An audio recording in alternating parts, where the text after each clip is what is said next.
Bagi warga Sigli, Puncak Indah bukan tempat wisata yang asing.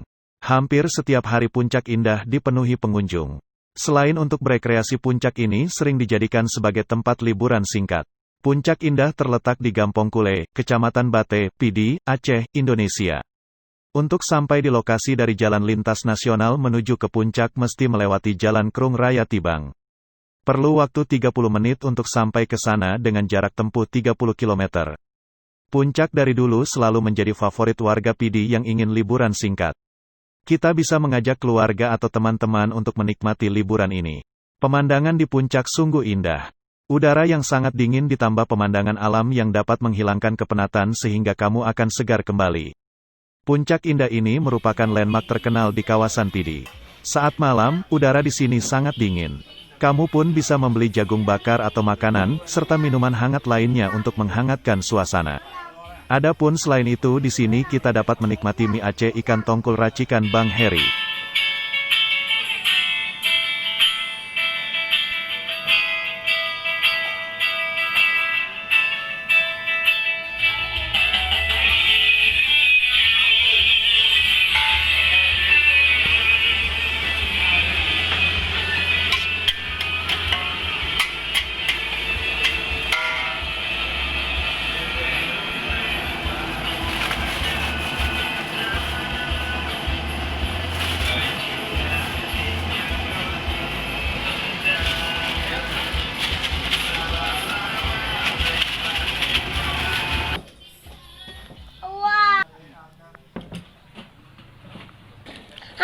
Mie bikinannya sangat sedap, apalagi jika dinikmati sambil melihat pemandangan laut dari jarak dekat.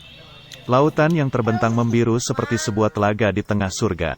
Tak terasa kita akan terbuai oleh suguhan keindahan alam sekitar. Menurut Tungku Rizal, salah seorang pengunjung Puncak Indah, mengatakan bahwa Puncak Indah merupakan tempat paling cocok untuk bersantai dan dapat menghilangkan suntuk jika berada di Puncak Indah.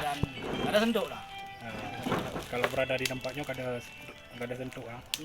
Bisa menikmati pemandangan dari atas. Pengunjung terlihat bersuah foto dan bersantai tenang di Puncak Indah.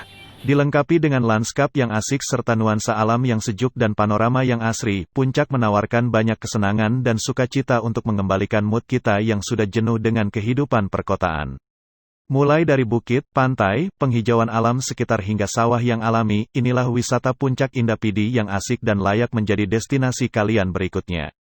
Dari Pidi Pante melaporkan.